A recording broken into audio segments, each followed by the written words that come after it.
I think you should check out The Boogeyman before it comes to streaming. I thought you should have checked out Renfield. You're right.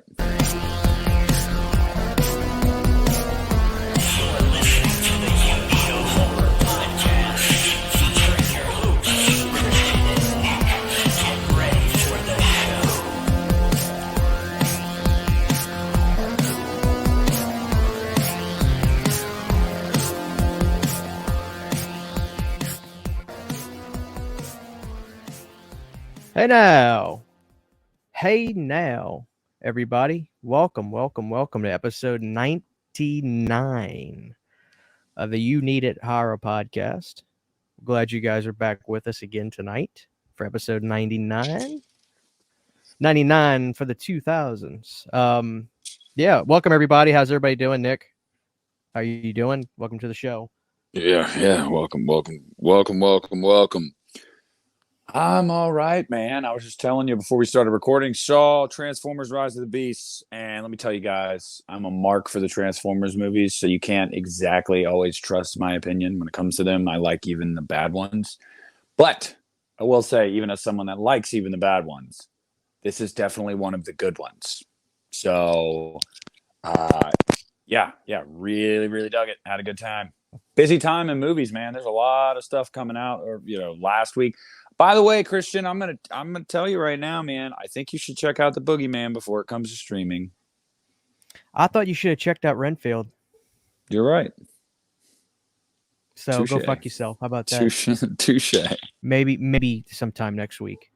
I got to work this weekend, but if I can see it this coming week, I will. When I have a couple days off during the day where nobody will be there, and I'll go on a matinee, lunchtime or something. That'll probably be what I do.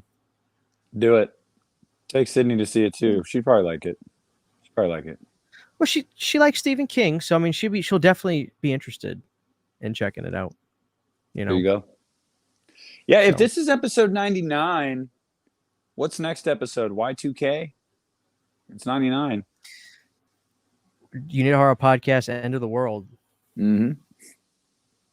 That'll be the episode where you finally see our bare asses. At least on public broadcasts. Mm-hmm. Yeah. I think we're just bullshitting again tonight, right, Christian? Just bullshitting, having a good time, chilling, talking. I feel like we're like building up. I feel like these last few episodes, like people have really enjoyed them, which is awesome. People have said, I always read the comments, guys. I always do. I was reading the comments and everyone's saying like, these are my favorite types of episodes. But I feel like a reason why we've done these episodes the last few is because we're building up to 100. So it's like, I don't know, edging. We're like edging before the money shot that is episode 100. It's like pregame.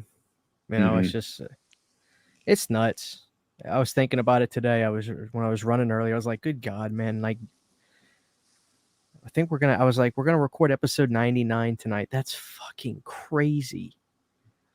I'd like to tally up every episode, like the view count and then the watch time, and make like a post about it. Just see how many people have watched and how many hours people have listened to the show. My jaw will probably hit the floor when I look at it. I almost don't want to look at it because it's just going to be crazy to see. But I know I know that I did, a few months back, look at like how many views collectively, and it was over 100,000. I believe it. It's funny looking back at the episodes that did well. Some of the ones were just like, you're not even thinking about it. Like, it's funny that Halloween 5 just did so well. Like, who the fuck cares? But for some reason, I care too. I was just thinking, like, who's gonna care?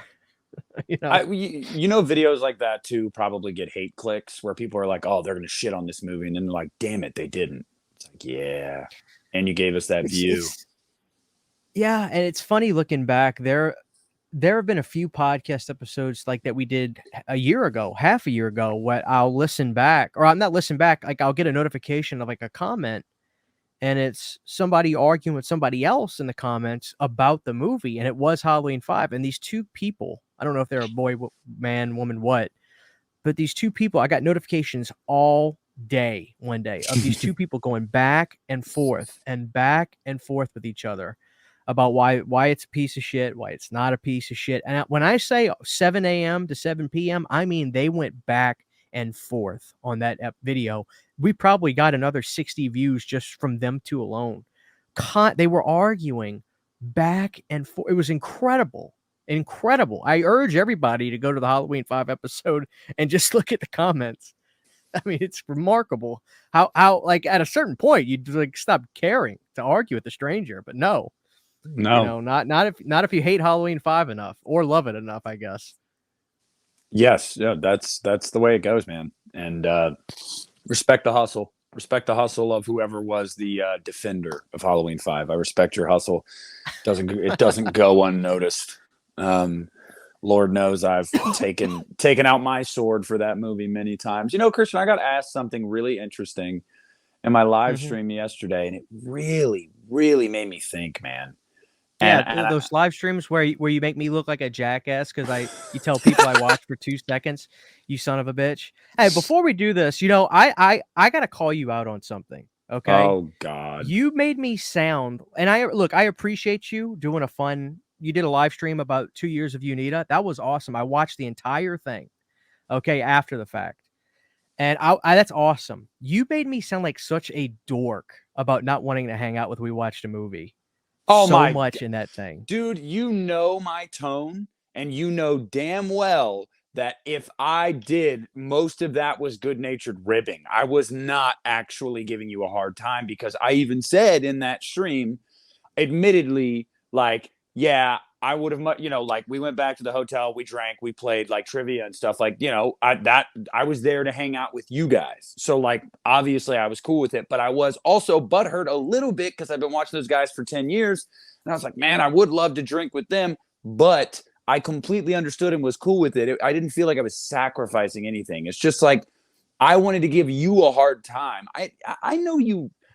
I tell people all the time in live streams, whenever I give you shit about something, I'm like, someone record it, send it to Christian, clip this out, and send it to him. Here's the thing, Nick. I see it all. I snipe. I see it. Like, I think both of us did feel the same way, and like, it was a little bit of a bummer though, because like Mike and Jay are big time on YouTube, obviously, and they actually like us.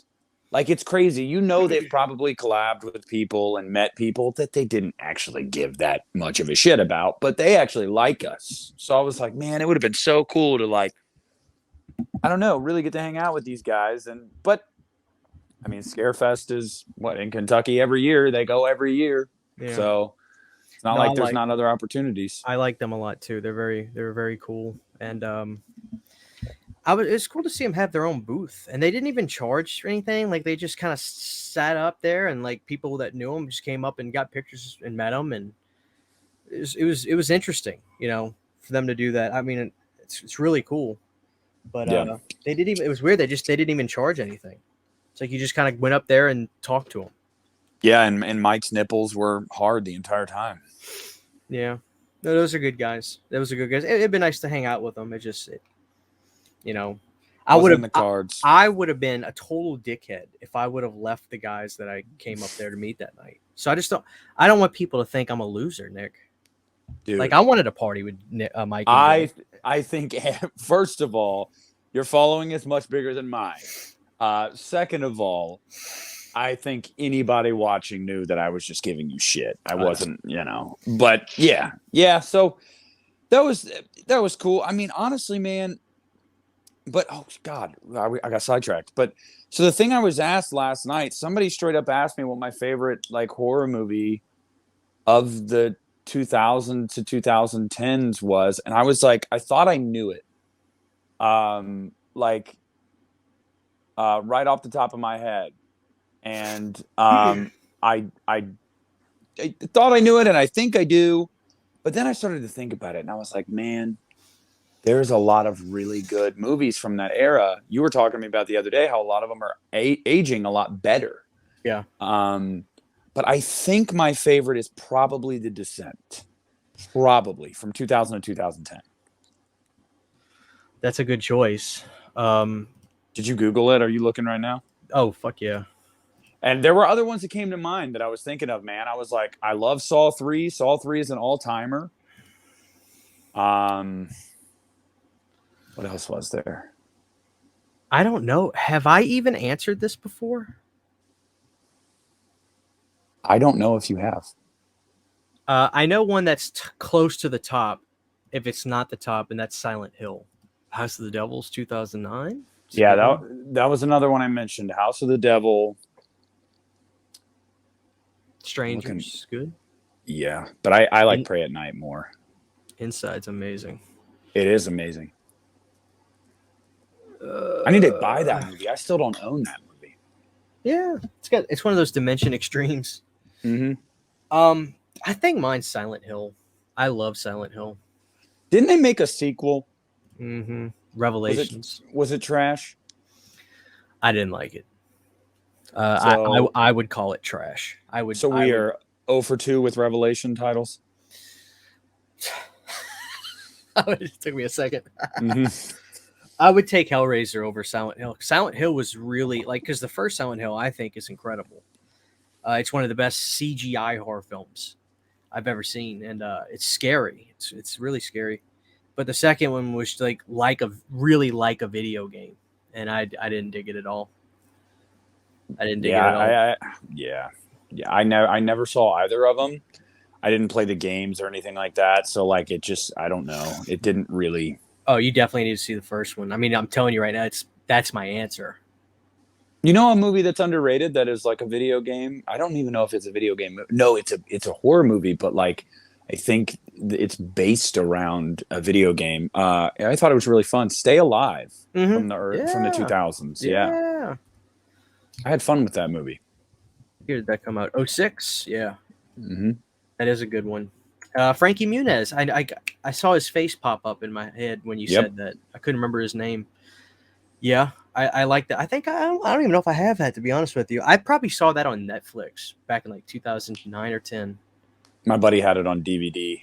It was fun. That was a fun movie. I mean, if I went back and watched it now, I'm not calling this movie a masterpiece, but I remember it being fun. I do remember that.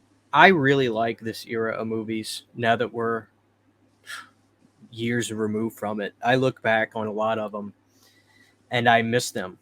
I'm so ready. I've got my Blu-ray prepped right here for doing an episode on My Bloody Valentine 09 because I thought that might be this episode. I really did. I said earlier that I wanted to do it after 100. So I kind of was just like, I'll hold off and we'll do a chill talk episode. But yeah, I am ready. I really love this movie a lot. The Blu-ray, and it's got 7 pairs of these things. It's so thick. I guess they assume a fucking party of people is gonna watch them together. But I love this movie, dude. This is probably my top 10 of the 2000s. It's funny you mentioned that. Somebody asked me in my live stream yesterday as well what I would prefer, a sequel to that or to the original. I said to the remake.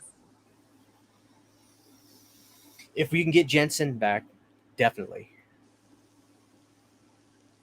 Definitely. Because it's I don't know, dude.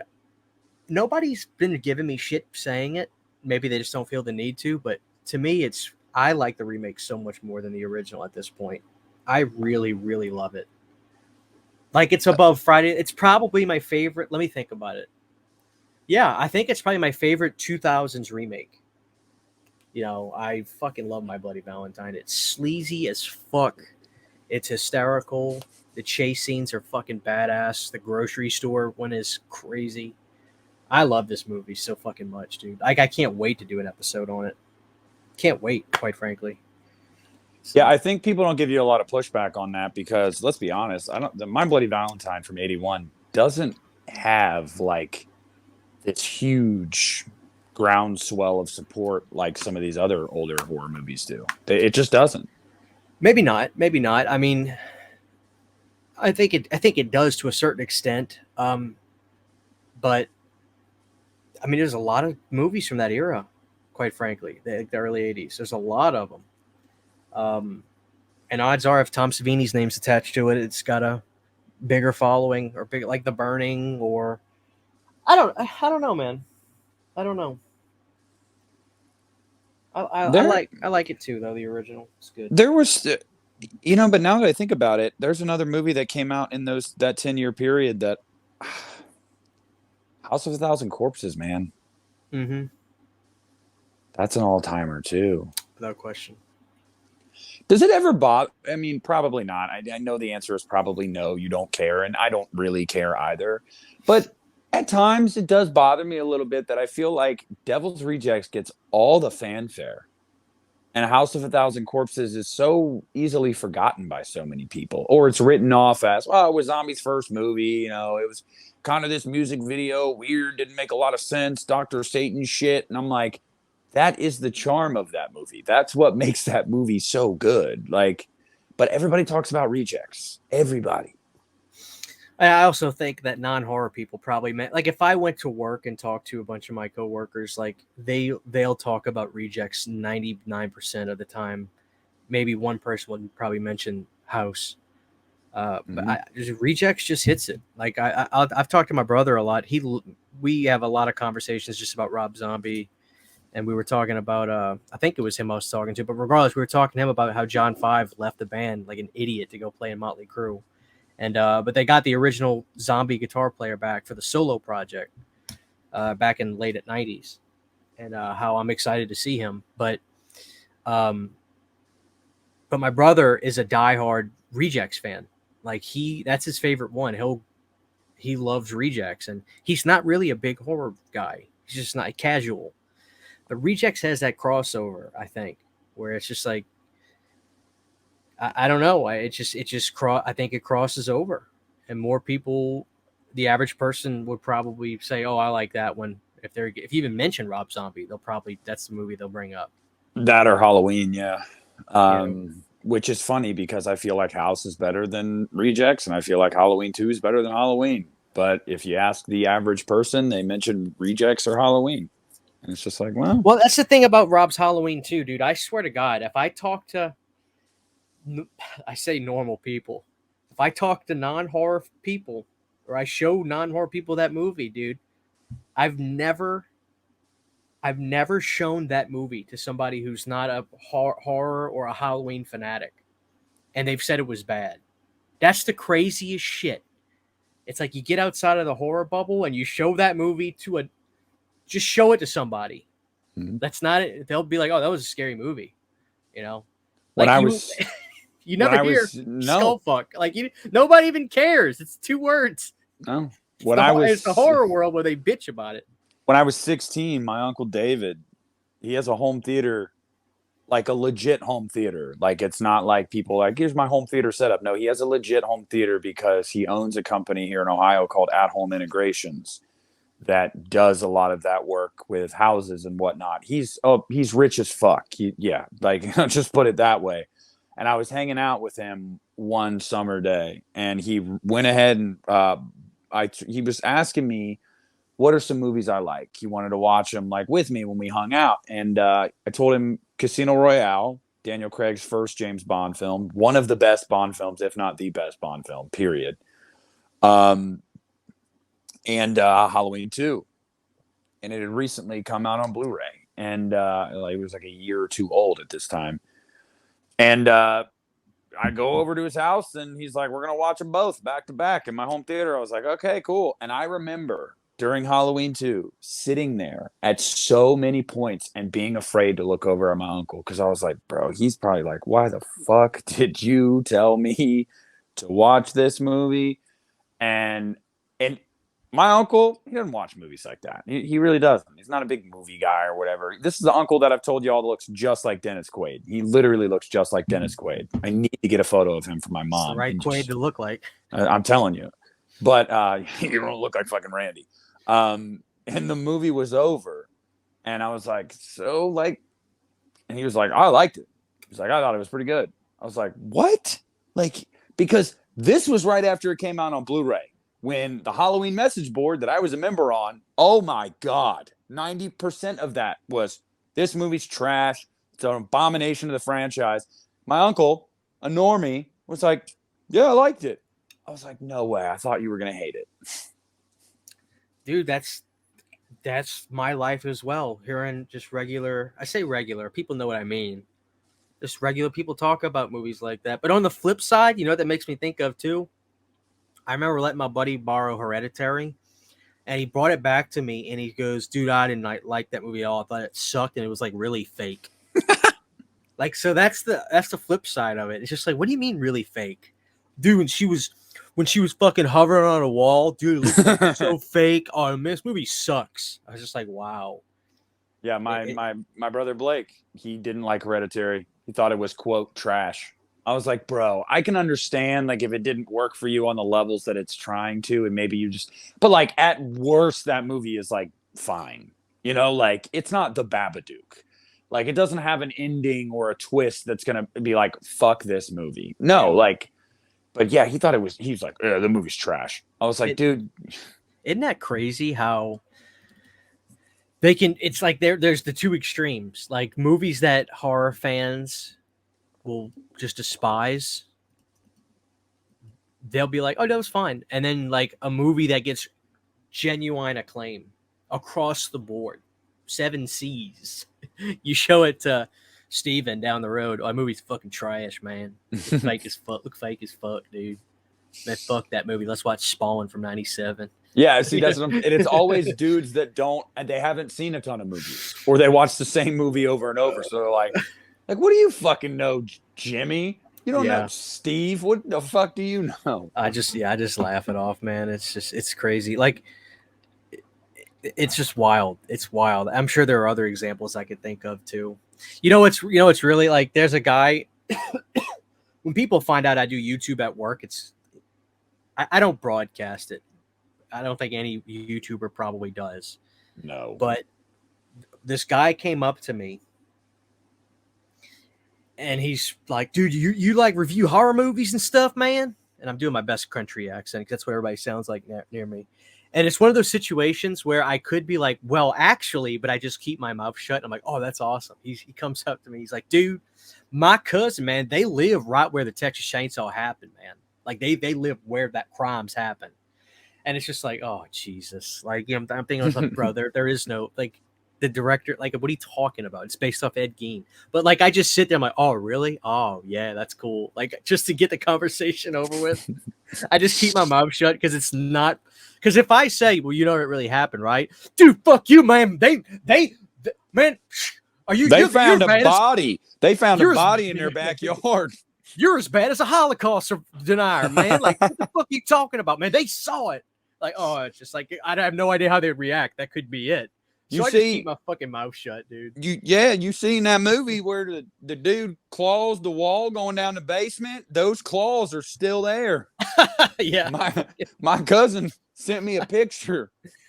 Oh shit. Yeah, the crazy shit you'll fucking. Yeah, no, dude, that's always the best. That's always the best. And like, I don't ever broadcast it either at work, but I've had employees every now and then. They'll follow me on Instagram and they'll see stuff and they're like, "Oh, you're a YouTuber, blah blah blah." I'm trying to remember the exact story, but yeah, it was it. Some of you guys will get a kick out of this. Um, Somebody came up to me. It was like a year ago, and he was like, "Yeah, what'd you think of the last Halloween movie?" And he was talking about Halloween Kills.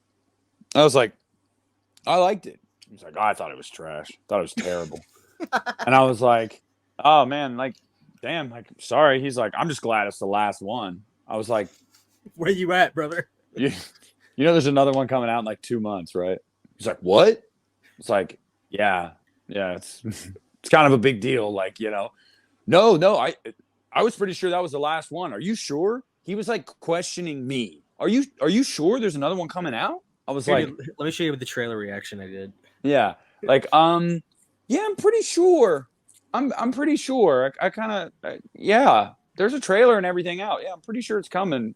I don't know. He was like real skeptical. Even at the end of the conversation, I'm like, what? I love that. But as soon as people are like that to me, dude, I start agreeing with them. Like, no, I think you're right. I have no desire, dude. I just when I deal with people like that, I flip my switch internally and I say I'm just gonna agree with them. It's like, Yeah, but in that instance, I didn't want to do that because then when he eventually stumbles upon the trailer for it, he'll come up to me and say something like, "Dude, there's a fucking new one coming out. You said there wasn't." So like, I don't want to be like, "No, oh really? I'm just yeah, going, oh like, really? no, wow, that's fucking crazy." Oh, really? That's crazy. Yeah, because I've had people. It's funny. I've had people. No one person in public has recognized what my tattoo is of that of the jack-o'-lantern carving from the original Halloween credits. One person in public has recognized it. It was at my work. A customer came in and I was ringing him out and he was like, "Dude, I love the tattoo. I love Halloween." And I've had people say that and they mean the time of year. So I immediately was like, "Oh yeah, like fall's my favorite." But like it's specifically like something. He's like, "No, I know. It's from Halloween." I was like, "You're a good one. I like you. I like you." Also, we were talking about Rob Zombie. I went to Chick-fil-A the other day. I was wearing the Munster shirt that I got at Scarefest. And the cashier was a girl that was probably no taller than 4'11", which is my type.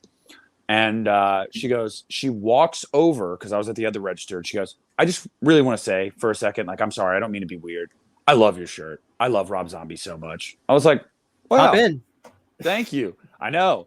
And yeah, I mean, yeah. And she was cute. She was cute. And then like when they were the guy that walked the food over to me and my son at the booth, he was like, "Nice shirt, man." It's like, 2 people at Chick-fil-A? I thought y'all were supposed to be Christian. You don't watch that devil stuff. I was All gonna right. say, how often do you eat the Lord's chicken? Not much ever. I only got it because my son wanted it. We were out like running errands and I was like, it was actually before we went back to the house. I was like, "Are you hungry?" And he was like, "Yeah." I was like, "What do you want?" And he was like, sometimes he'll just say like nuggets. And I'm like, "All right, cool. I can just hit anywhere with nuggets and he'll be fine." He was like, "Chick-fil-A." I was like, "God damn it." So we had to go to Chick-fil-A. I can't tell you the last time I've had Chick-fil-A, I'm man. not big into it at all. I think it's overrated as shit. It's some goddamn, like, they're little pebble chicken things. Like your nuggets are like pebbles. I don't know. I get the sandwich. I like a good crispy chicken sandwich. Fair enough. Yeah. But yeah. Trying to think of what else I had something I was gonna bring up.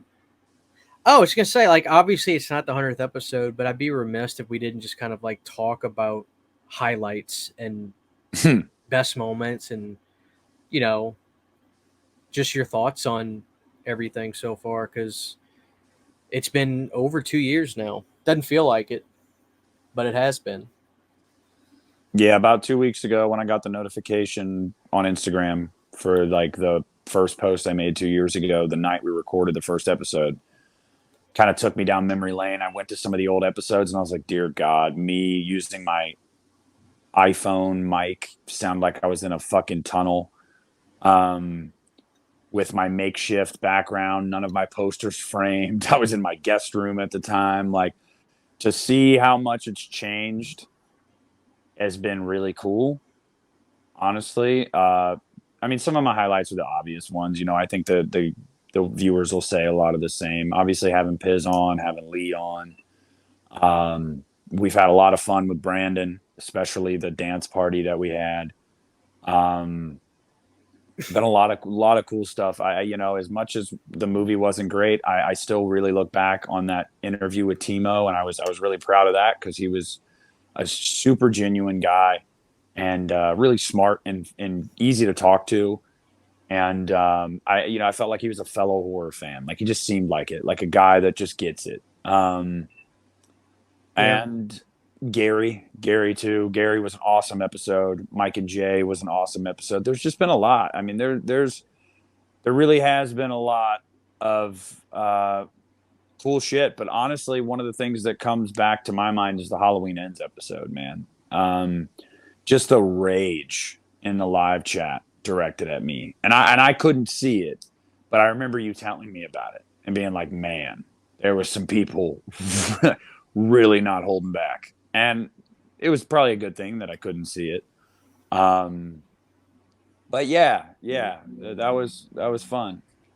I don't know, like what I mean, I probably mentioned some of your highlights too, but I don't know. What do you think of? I have a question.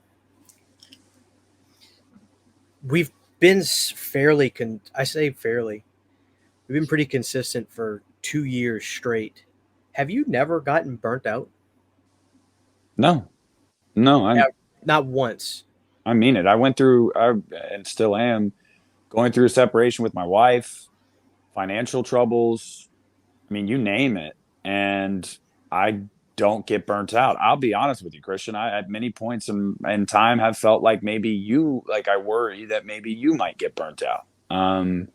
And that's always kind of scared me, if I can just be totally honest, because Sure. the moment you don't want to do it anymore, we don't do it anymore. So, um, but I think it's always scared me because I don't get burnt out. I think that seeing the reactions from people when a new episode drops, like they're so excited, and the comments are just like 99% positive. And and the negative is always directed at me. So, but um, it's just really cool, man, to know that thousands of people watch or listen to every single episode we do, and it does something for them, gets them through their workday, whatever it might be, is really cool. I'll never forget my most liked picture on my Instagram still to this day is the picture of you and I meeting in person for the first time. That was a big moment for a lot of people. Like a lot of people were like, this is so cool. And Mm-hmm. and that tells me all I need to know.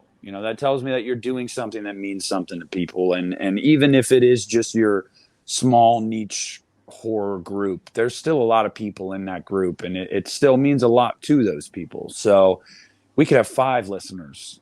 As long as you're making those 5 people immensely happy and helping them get through their day, it's worth it to me. So no, I don't get burnt out. Wow. Um, I expected that answer, but not, not all that. There have been moments, and it's never that I don't want to do the show with you at all.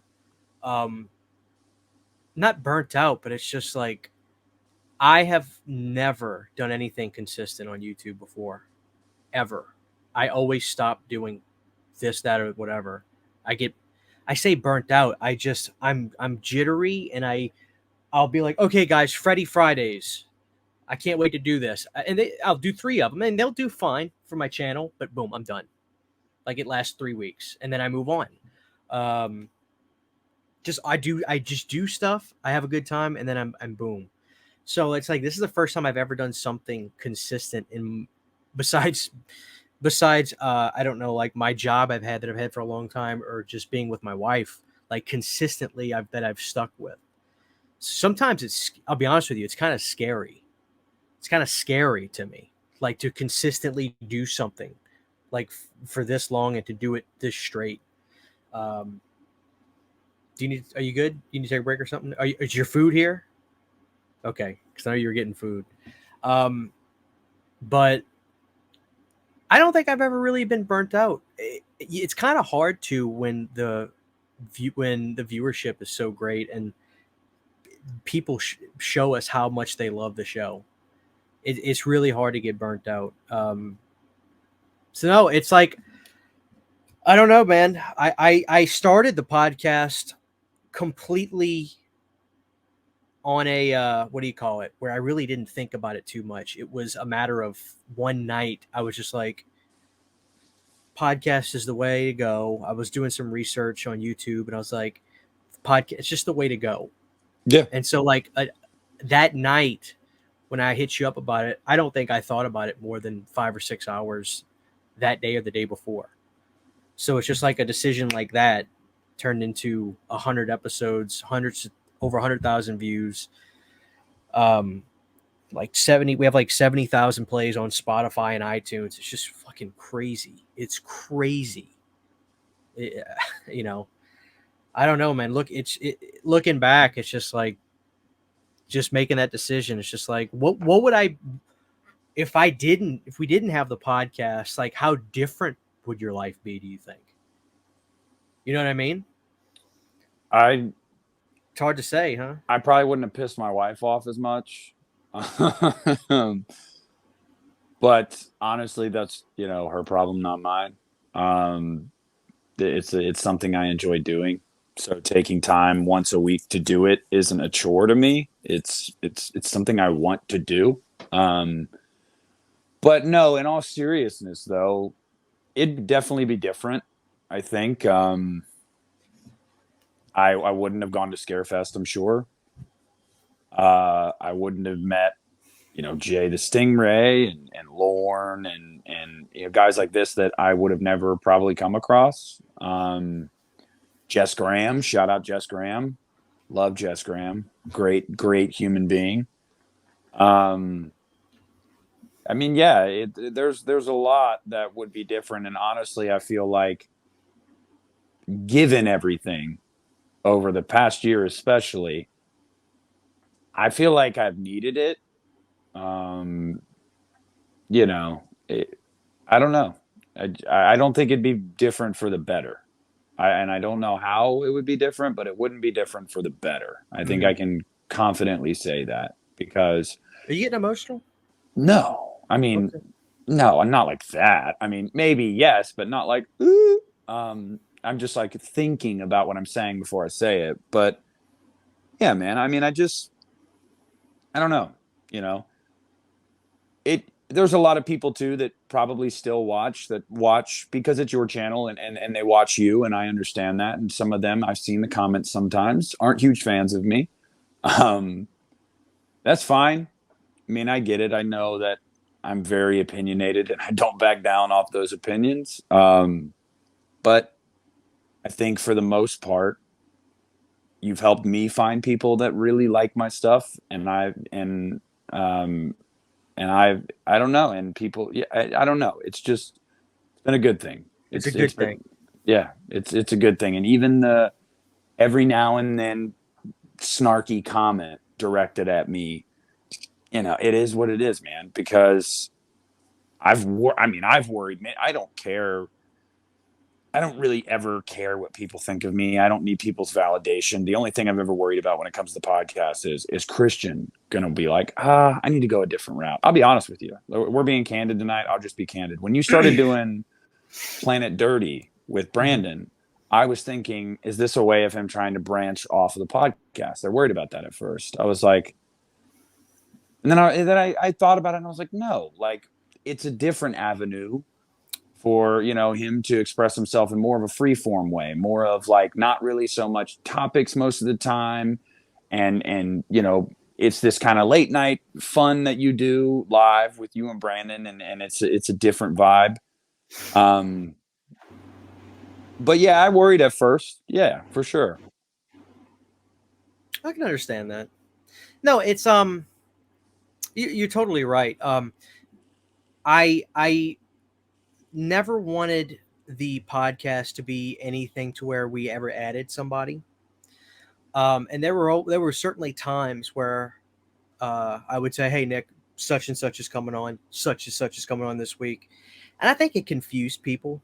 To be honest with you, um, so when I started doing shows with Brandon for live, it was really a separation thing to really preserve the podcast more so than to dilute it or to make me feel diluted from it. So no, you're totally right. Of course not. I mean, if I didn't want to do this, I'd stop doing it. You know. Oh, I know. That was just like an initial worry, but that's me. I'm a worry wart. I just Yeah. worry about shit. So Hey, you got to. I, And if you ever worry, tell me. You know, no, I don't. I got over it very quick. I was like, no, I'm overthinking that. But I do need to take you to task about something, Christian. It is time that the people hear this live. Well, this isn't live, but Christian, I've been asking you for almost a year now that we need to have, especially since it's part of the namesake, sense of each one of us. And I get it. You were like, I've been thinking. You did a Brandon one, damn it. I'm going to take you to task. We still don't have our own. Do you know the story of the Brandon one? I know the story of I do, and it makes sense. It was natural, and it was like it was funny. It was something that really took off on one of the streams, and is now everybody refers to him about his damn buttered milk duds because he's disgusting. Mm-hmm. But I totally get it. I'm not mad about that. That is not what I'm saying. I'm just saying, like, damn it, it's time we put our heads together and do one for each of us as well. But there's more to it. That wasn't. I didn't want to do that. That was my wife. Number one. The truth is, and you're right. You're absolutely right. I never wanted to make a Planet CHH melt. I have I don't have an ego to where I think you should put my name on something. So I really don't. That's my wife. She did it, and she made it a great scent. So luckily, it did good. And my wife thought the buttermilk thing was hysterical, and she's like, She made them. I didn't even ask her. She just did it. But she's constantly bugged me about making a Uneeda horror podcast like a Christian and Nick melt. She goes, "What does it need to be?" And I was like, I'm not against doing it, Sydney. I know Nick would be over the moon if we did one. I don't know what to do for that. She goes, "Well, figure it out and let me know." I mean, mine is simple. I feel like mine would be something along the lines of anything fall related. I mean, Halloween, that's my favorite series. Like, do something Halloween. Oh, so you want to do a separate thing, so where it's like you need a pack where it's one that's yes, you have one, I have one. Yeah. So like, and mine would be something fall scent related, I would think, because that's just my thing. And I'm sure she could get creative with that. And then with you, I mean, there's a lot of things, but like, obviously most people are going to immediately think of Nightmare on Elm Street or Return of the Living Dead. And how could you incorporate that into a melt? You know what I mean? So, yeah.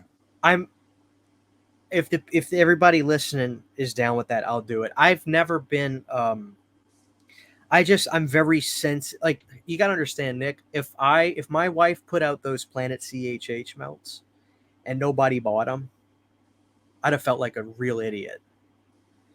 So that's why, but I never told you. Here's the thing, Nick. I don't broadcast my life to people really about anything. No, you don't have to tell me twice. I don't either.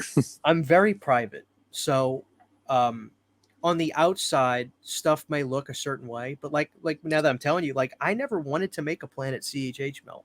I never asked to do a Brandon melt.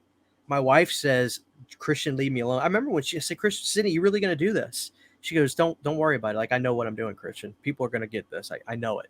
She was right. People liked it. So, like, I'm sensitive, dude. If I put that out and people didn't buy it, Sydney's like, stop. It's not going to tank. Dude, I would have been devastated.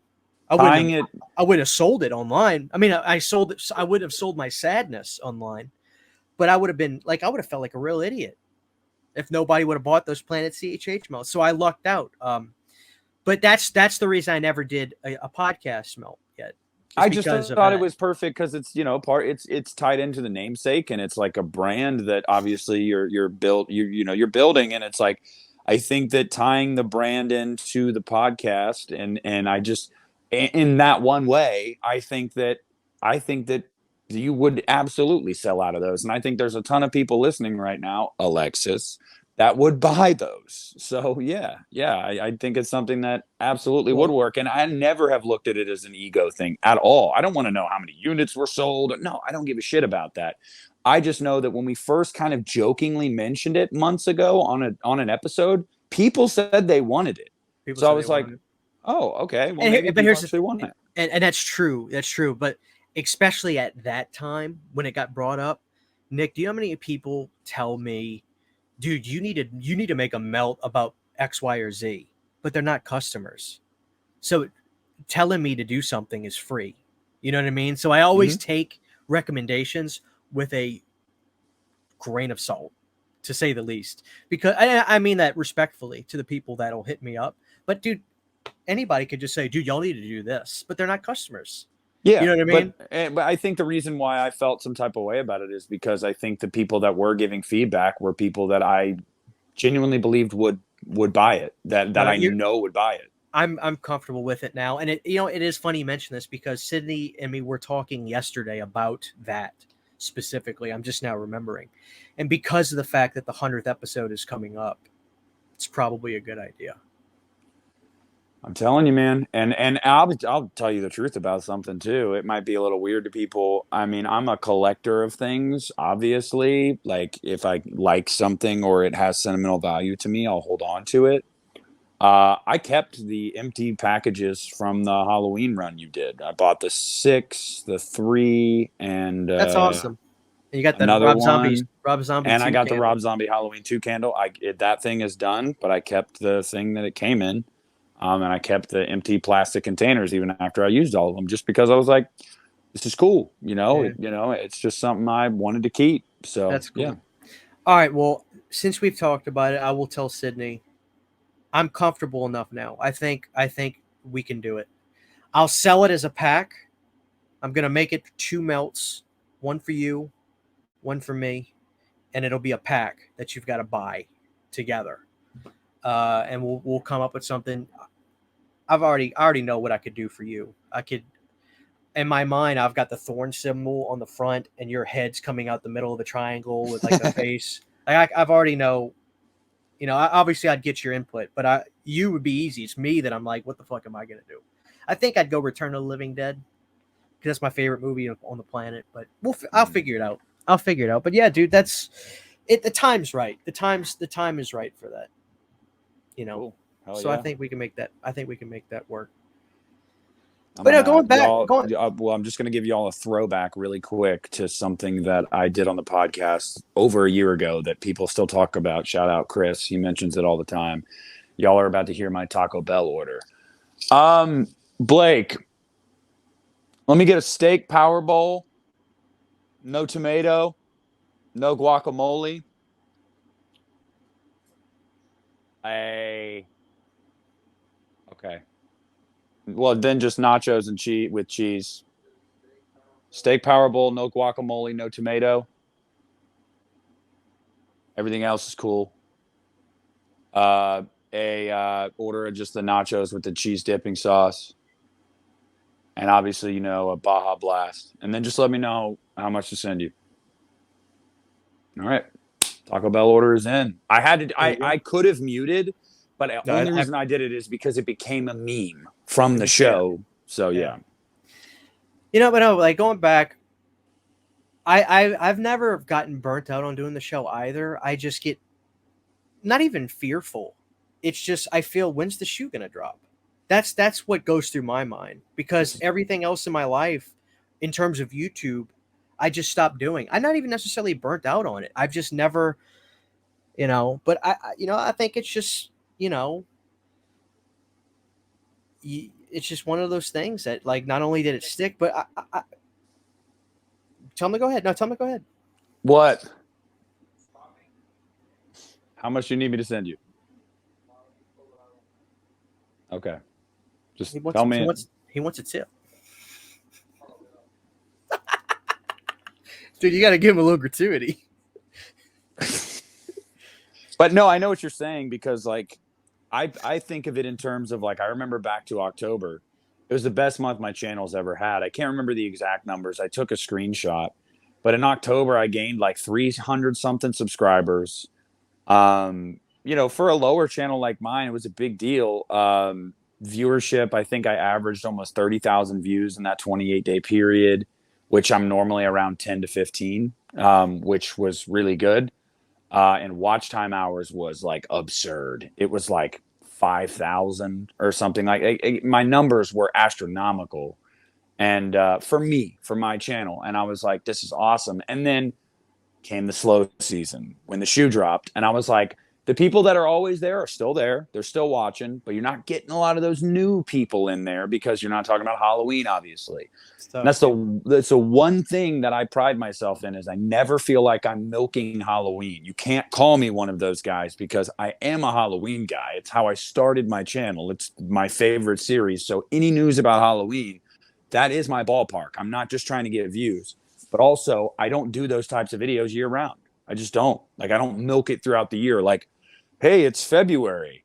Here's my idea for Halloween 9, what I thought of it. The script to the sequel to Resurrection. I don't do that type of shit. I'm not beating that dead horse. I tried to branch out more after October, and my viewership took a little bit of a hit, but I wanted to express myself in different ways. Yeah. Dude, it's tough. It's tough. I mean, we all suffer it. Yeah, it's just hard, man. I just try to stay busy. And I try to keep them rolling. You're going to see me go black for a second because I have to send a Venmo. Okay.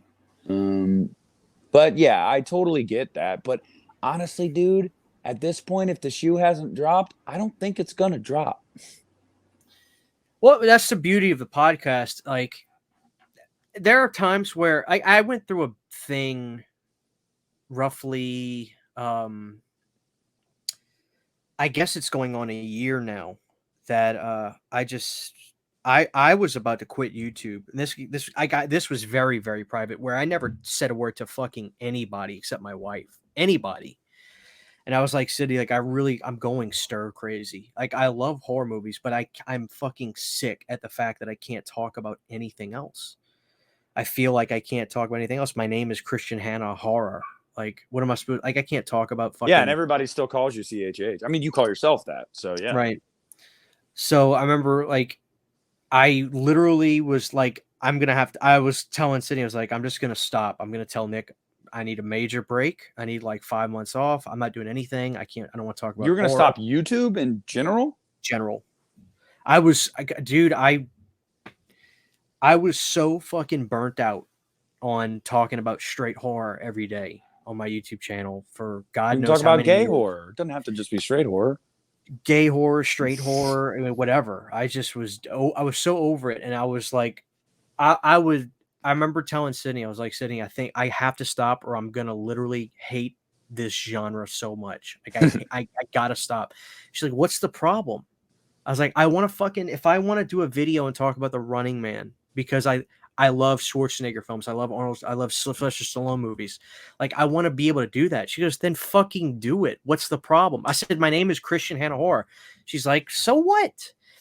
And she really made me like get over. Like, I kept building it up in my head worse and worse and worse. But the problem is this: I'll never forget this. I went through the same thing in 2018. And I did a video where I said, guys, I might just change my channel to Christian Hannah. I'm going to take out the horror.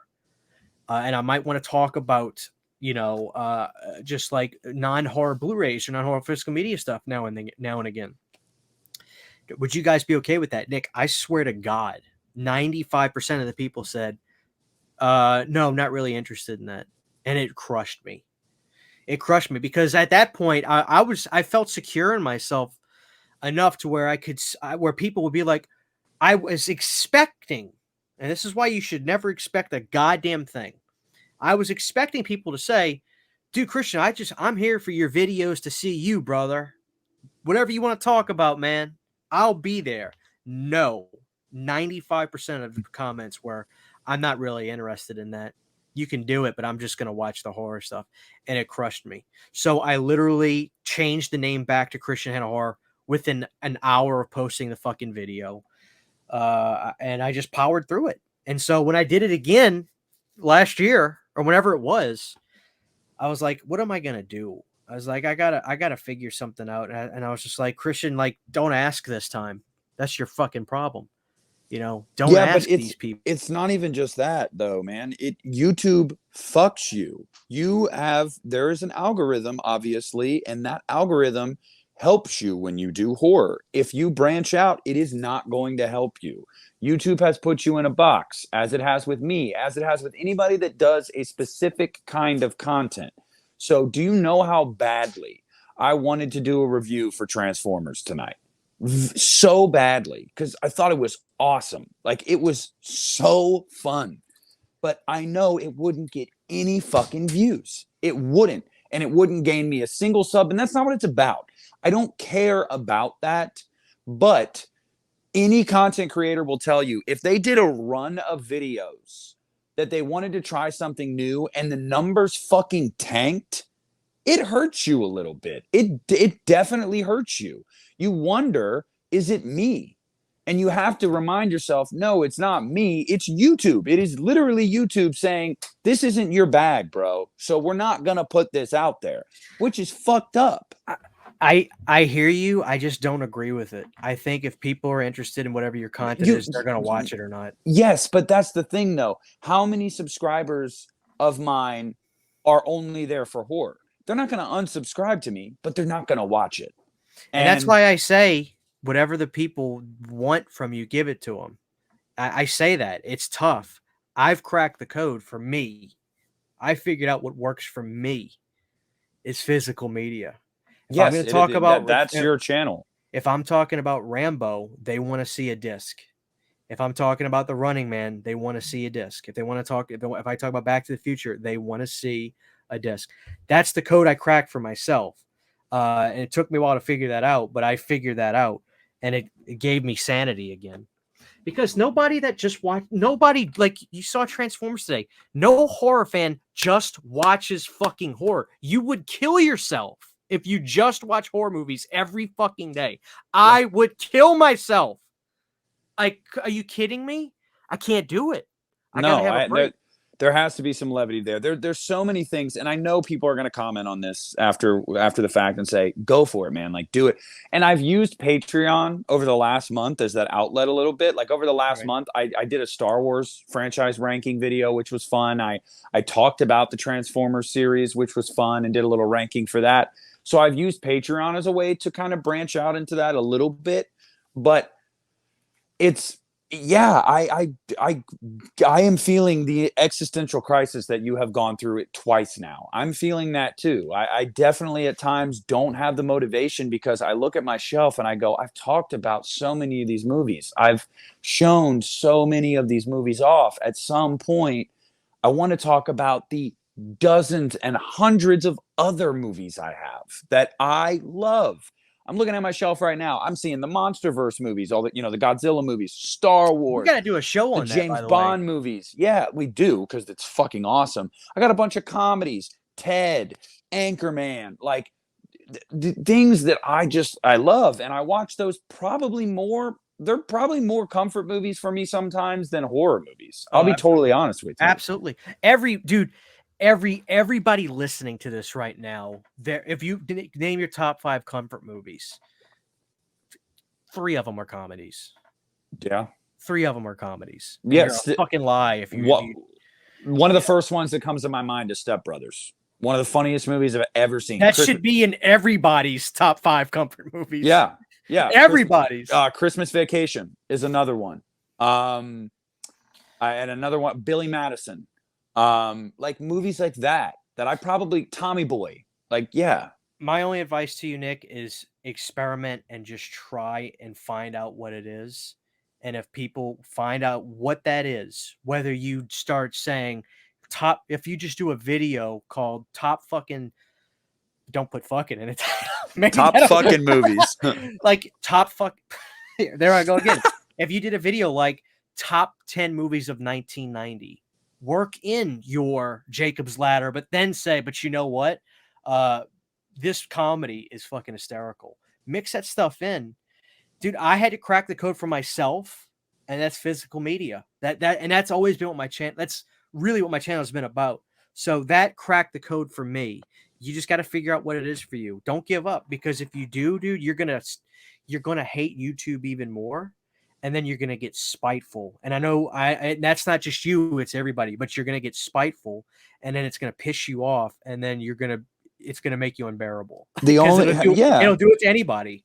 And that's, you got to figure out what the code is for you, crack it, and just and you just got to figure it out, man. You just got to figure it out. I know, but there's so many movies, man. There's so many movies that have just meant the world to me that I would love to talk about. And I know. And it's just, and a lot of them are like, I fucking love the Mission Impossible movies as well. Like when I saw Transformers Tonight, and me and my buddy Kyle saw the trailer for Dead Reckoning that's coming out next month, I'm so hyped for it. And I was just like, when the trailer was over, I was like, dude, those movies get better as they go on. Fallout is the best Mission Impossible movie. I will not let anybody say otherwise. The last movie is the best one. So I have no doubt that this movie, like, they just keep getting better. And like, there's nothing like when I'm sitting there watching Transformers Tonight, and you get the epic third battle where Optimus Prime gets these badass one-liners and then kills a motherfucker. That I'm just like, in the theater, I'm like, I was literally like nodding my head like, oh, fuck yeah. Like, I'm so about this shit. Like, it means a lot to me. Like, that stuff means a lot to me. Like, No Time to Die, the last James Bond movie that came out, Daniel Craig's last one. He was Bond for 15 years.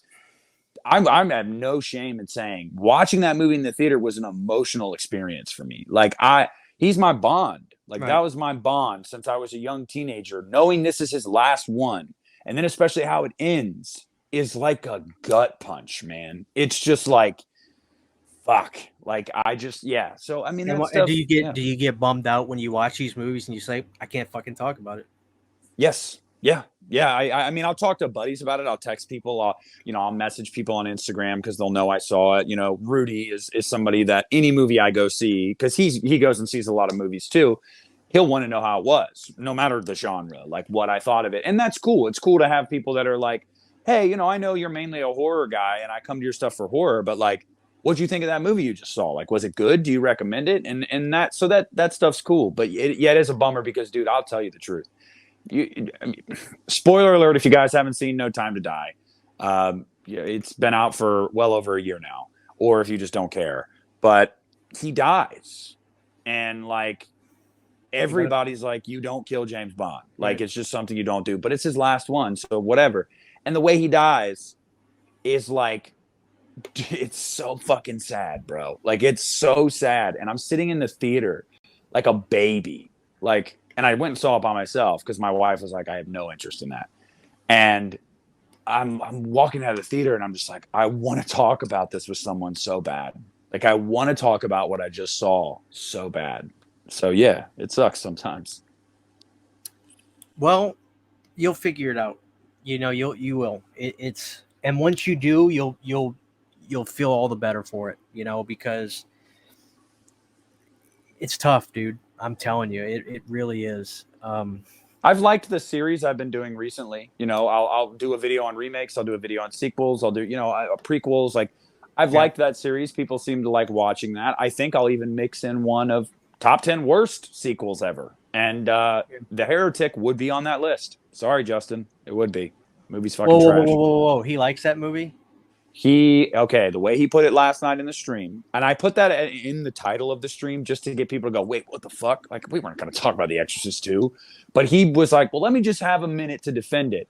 But at the end of it, he said, it is a bad movie, but I have a soft spot for it. He said, I'll never defend it in the sense of I'll never tell someone they're wrong. I'll never say it's a good movie. It is a bad movie, but I just get a kick out of it. And I can respect that. There are movies that I like and that you like that are objectively bad movies, but we're like, I had fun though. Like, I had fun. Yeah. No, that's cool. Good. I mean, what's a movie off the top of your head right now, Christian, that is universally acclaimed as trash that you're like, I like that movie? A lot of Charles Band's films. Yeah. That's a good one. It's getting harder to say that though because there's a goddamn fan base for every fucking movie now. Mm-hmm. There is, like, except Jeepers Creepers Reborn. I have not found a fan base for that movie yet. Yeah, but I hate to repeat what Justin said, but it's kind of the same thing. Yeah, it's so bad it's fun, and it made $6 million. It's a limited, like what? Like, people went and saw it. Well, it's funny. Like, my response when I listen to people shit on it is, "Yeah, I hear you, man. I had a good time." Like, that's what I say. Yeah, that's what I say back. You know what my favorite thing is? So it's when we text getting out of big movies, and I consider that like a big movie. Tell people the story about Halloween Ends. Tell people, because I remember you were on pins and needles. You got out about a half hour before me. You do not remember? I kind of remember. I think you were scared that I wouldn't like it. Well, I feel like, I don't know if we both felt the same way about that with each other, but I was just like, I remember getting out and I'm thinking to myself, wow, like, good God, that was not what I was expecting. And I guess I was surprised, if memory serves, that you really liked it. Now, you liked it more than me, and I was just like, wow. It was something else. It was something else, man. Yeah, I'm trying to think of some like interactions. Jeepers Creepers Reborn was one we were just like, LOL, like, that wasn't that good. But dude, honestly though, like, it was kind of fun. Like, I remember that. Mm-hmm. And I remember you were like, hey, I'm going to see it tonight. And I was like, let me see if it's playing near me. And I went up to Sydney. I was like, hey, Sydney, I'm going to see Jeepers Creepers. No, I didn't even get the Reborn out. And she just goes, no. So I had to go alone. Honestly, dude, Terrifier 2 was so Oh, fucking incredible seeing that in the theater. I can't believe looking back, I can't believe I saw that in the theater. I've walked out a few movies feeling that way in my life. I can probably count on one hand. I remember I was like, I'm gonna do a short because it was so late. I was like, I'm not gonna go home, record, edit, and put it up. Like, no, but I wanted to beat the hype. You know, I wanted to get it out there. It was opening night, so I just did a short. I ended up doing one of the minute-long shorts, dude. It's like over 20,000 views. Yeah. And I just remember sitting in my car and being like, and you know, I didn't see the first Terrifier until 2 days before 2 came out. Because I thought, that looks like low budget trash. Like, I don't know. And people kept telling me, watch it, give it a chance. And I watched it. I dug it enough to go, okay, I'll go see the second one. It's in theaters. They're promising this mega ultra slasher. And I just remember sitting in my car and just being like, dude, what the fuck did I just watch? Like, it was undeniable. yeah. Undeniable. I get a little aggravated when people shit on Terrifier 1 so much because it's verbatim the exact kind of horror movie that a lot of us praise from the early 80s.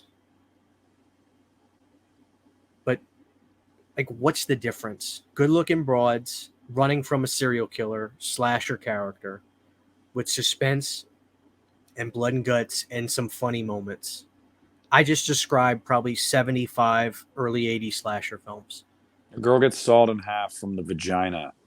And it's weird how now we're conditioned to say, well, there's not, dude, if I ever hear somebody say character development again, I'm going to, I can't stand the jargon. I specifically stop myself from saying pacing, character development, cinematography. You've got to be fucking kidding me.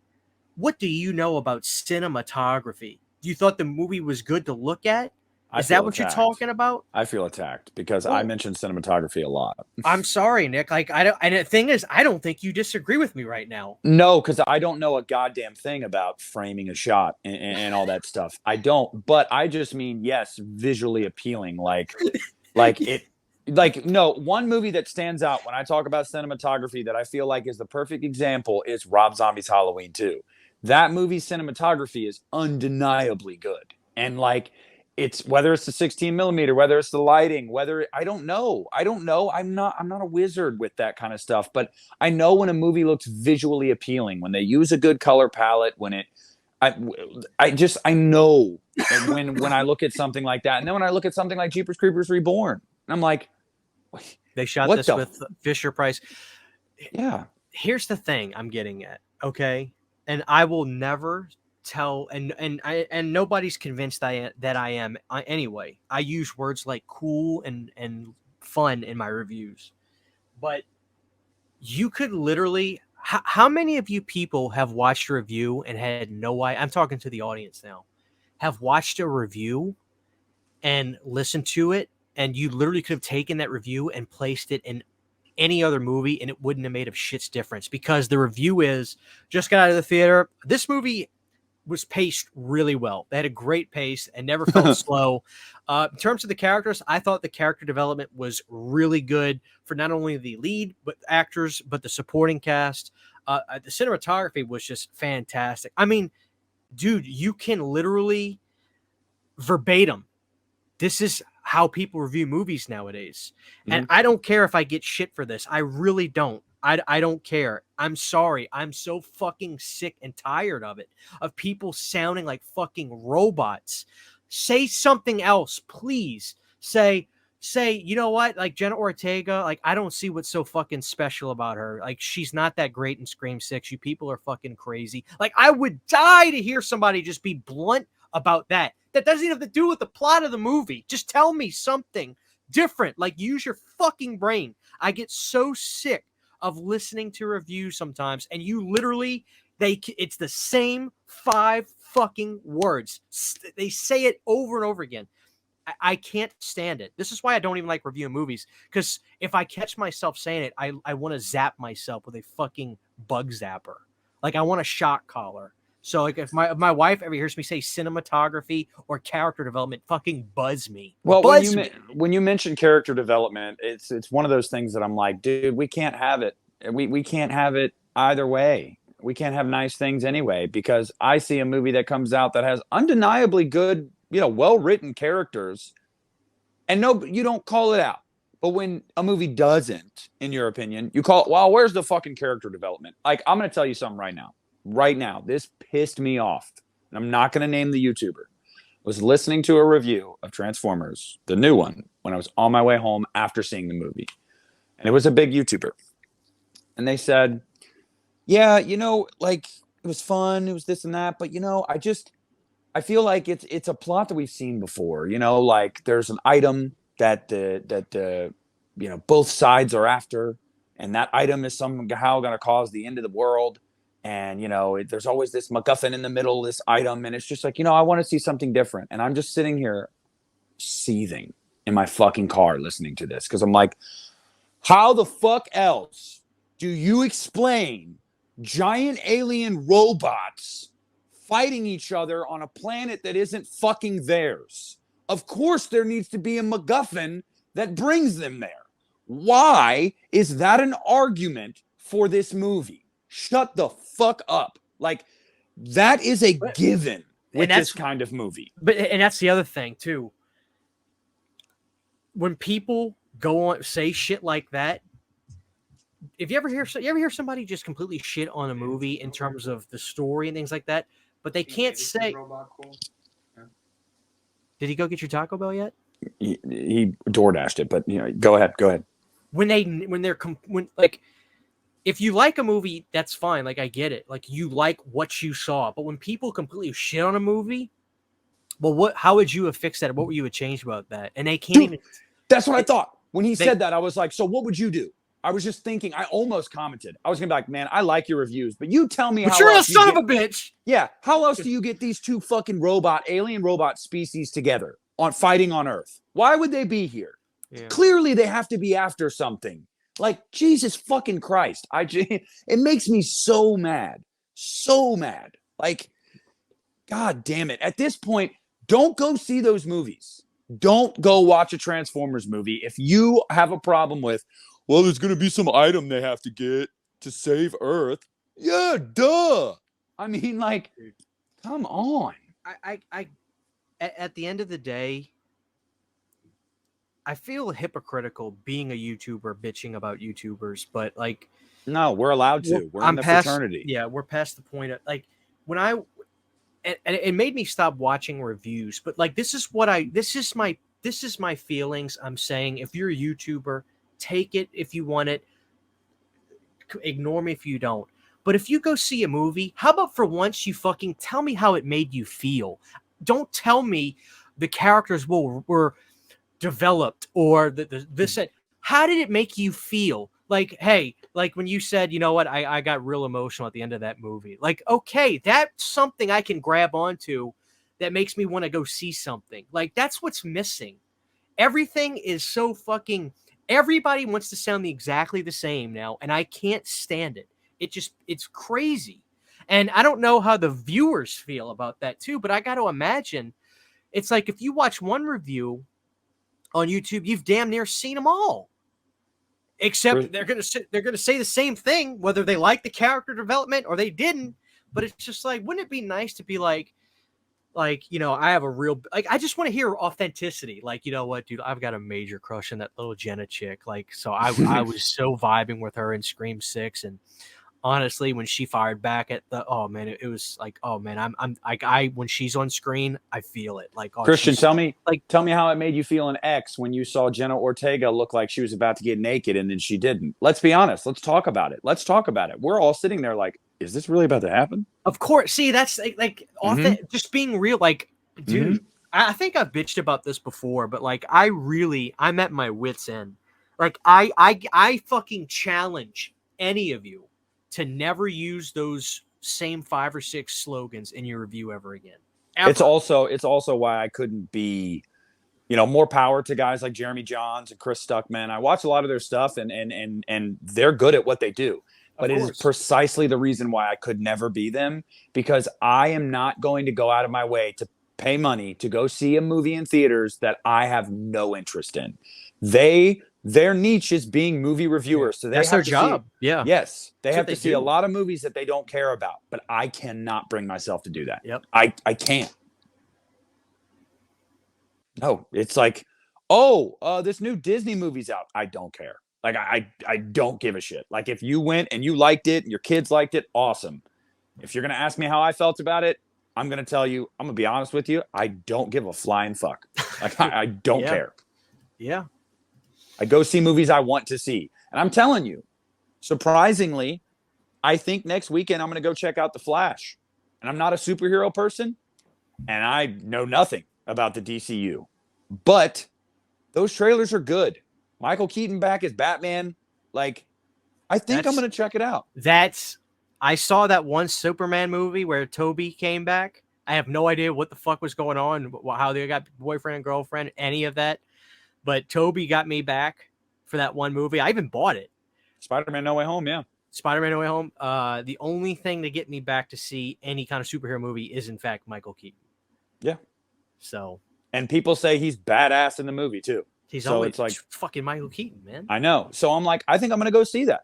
And I think that, again, I think we just need to normalize or maybe denormalize talking about movies that you had no interest in, like that you had no expectations for.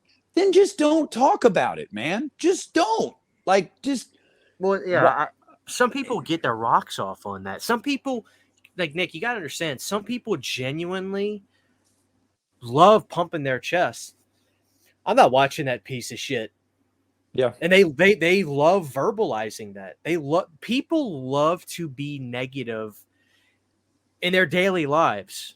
Like, I'm not talking about a BS session like me and Nick are having where I'm venting. I'm just talking, you ever just be around somebody that's fucking negative all goddamn day, every fucking day?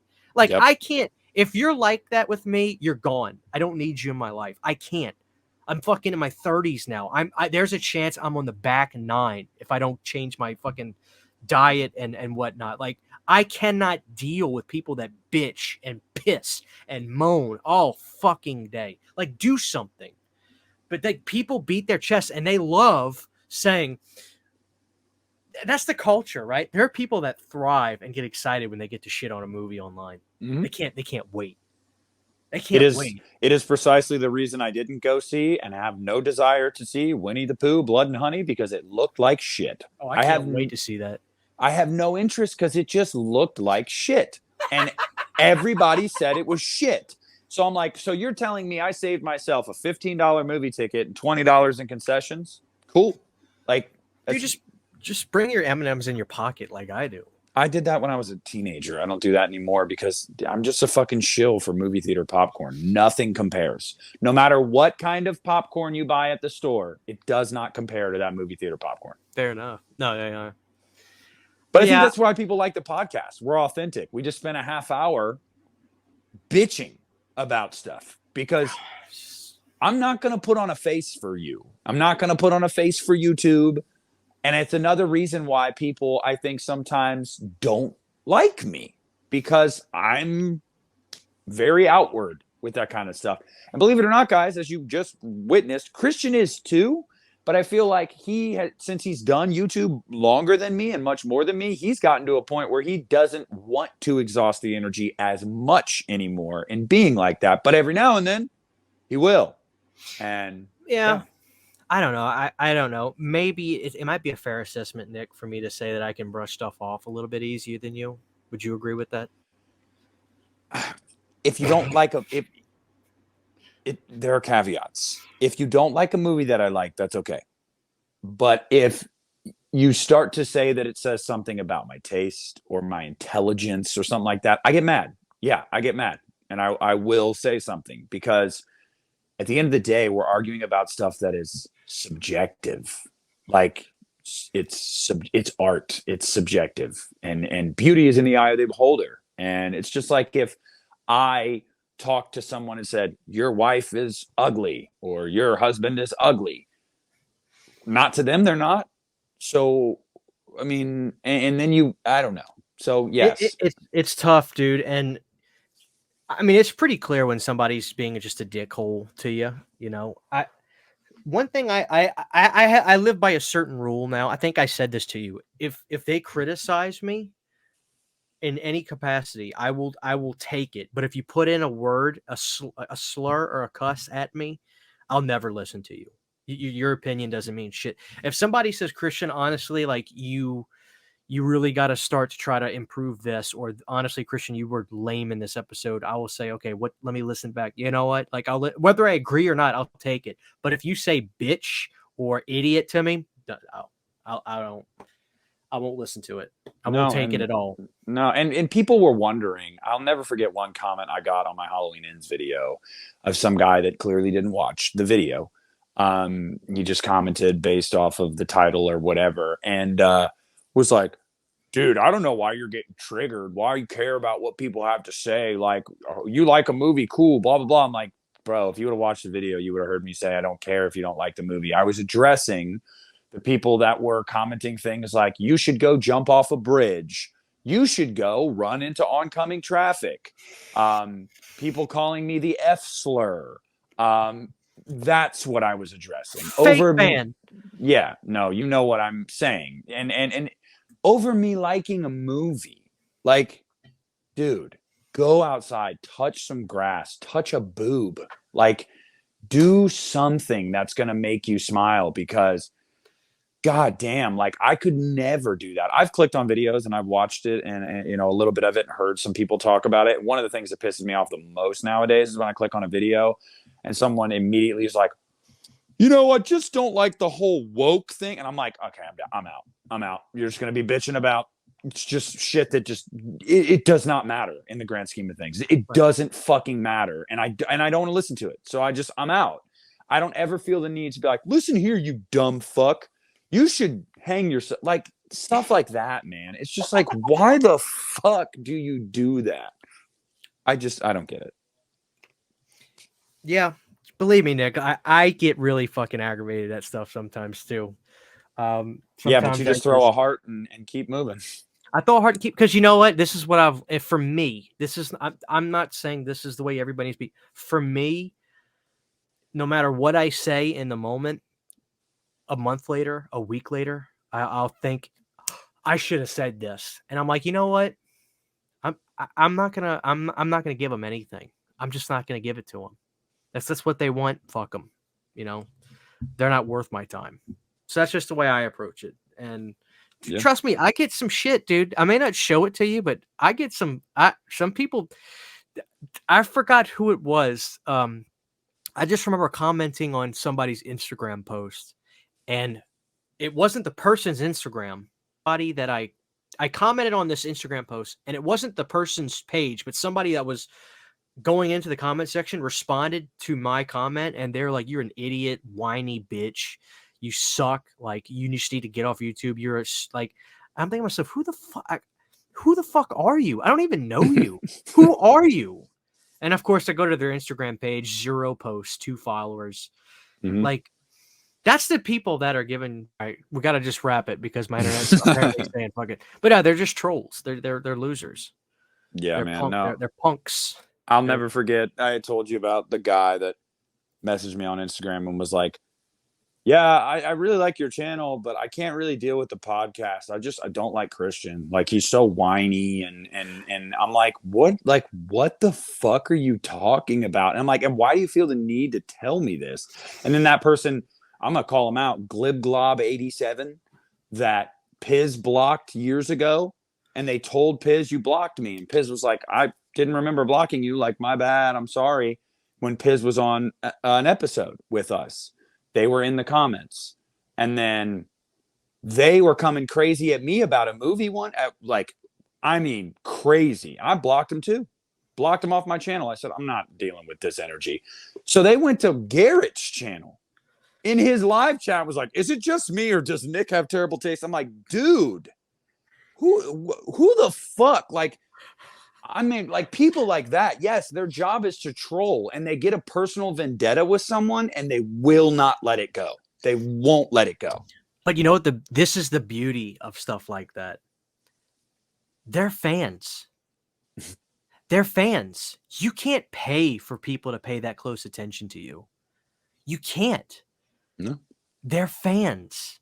They are paying so much. Whoever that guy is that thinks I'm whiny, which is hysterical, the fact that I do a podcast with you, but the fact that they think I'm whiny, that I can't pay for somebody that's going to pay that much attention to You me. just called me whiny.